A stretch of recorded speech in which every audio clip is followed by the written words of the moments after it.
Hello everyone. Today we are going to discuss Poetics by Aristotle. Earlier we have studied towards a feminist poetics, structure, sign and play, and tradition and the individual talent by T.S. Eliot.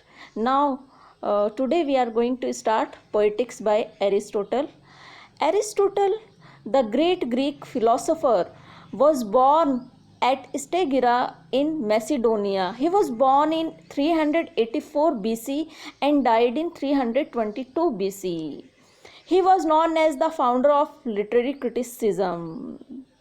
At the age of 17, he came to Athens and entered in Plato's academy. He was a disciple of Plato and teacher of Alexander the Great.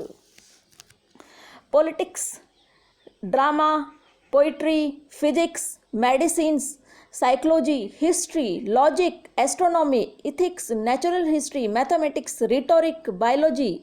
These were only some of the branches of knowledge in which he showed a keen interest. Aristotle wrote about 400 books covering almost every aspect of human knowledge and human activity. Most of his works have, however, been lost. Of those which are still exist, the most famous are Alexander, Organon or the Instrument of Correct Thinking, Rhetoric, Logic, Ethics, Physics, and the present work, the Poetics. Aristotle is the first scientific literary critic, and his literary criticism is largely embodied in the Poetics. The Poetics was most probably intended to be a reply to Plato's condemnation of poetry and poets. Plato, in his description of the ideal republic, had found serious fault with poetry and poets. Plato was primarily interested in constructing an ideal state and in building up the ideal man to live in that state. He aimed at making everything, including art and poetry, subservient to his philosophical ideal or to the pursuit of truth. He found fault with poetry on the ground that it tended to lower the morals of the people. Plato attacked poets like Homer and Hesiod on the ground that they misrepresented the gods and showed them as revengeful, lustful, cruel, and as waging war among themselves. Thus, poetry, according to Plato, told lies about the next world. This world in which we live, have our being, was, according to Plato, an unreal world. The real world, in his view, was the world of ideas which lay beyond this visible and material world. This world, in other words, was an imitation of the real world or the world of ideas.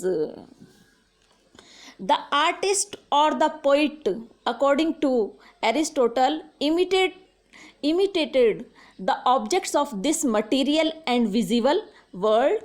In doing so, the artist or the poet imitated what was itself an imitation. The artist's work was thus the imitation of an imitation, and this work was therefore twice removed from reality. The poet or the artist had therefore no place in Plato's ideal republic. Although Aristotle had been a pupil of Plato, he did not agree with Plato's analysis of art and poetry. He therefore undertook to vindicate the arts, including poetry, and the result was the Poetics, the present work. The Poetics may thus be regarded as a defense of art and poetry. Aristotle interpreted mimesis or imitation as a representation of the visible world and its objects. A representation which reflected the artist's individual approach to this world. Imitation, in Aristotle's view, was a kind of idealized picture of life and of human beings. Aristotle raised and discussed a large number of issues in his treatise. The following are the principal issues raised by Aristotle here: the concept of imitation and the objects of imitation for the poet, a comparative study of tragedy and comedy, tragedy versus epic, definition of tragedy, the nature of plot, the relative importance of plot and character, the feelings of pity and fear aroused by tragedy, and the catharsis of emotions, the nature and the secret of the pleasures which tragedy affords, the tests of the tragic hero. The Poetics is a short treatise of 26 chapters and 45 pages. It contains 26 chapters. First 5 chapters of Poetics contain introductory remark on poetry and its classification in different kinds, including tragedy and comedy. Chapter 6 to 19 devoted to tragedy. Chapter 20 to 22 devoted to a discussion of poetic diction, style, vocabulary. Chapter 23 deals with narrative poetry and tragedy. Chapter 24 and 26 discuss the epic. In these chapters, the epic is treated in brief and compared with tragedy. Chapter 25 examines the objection of critics against poetry.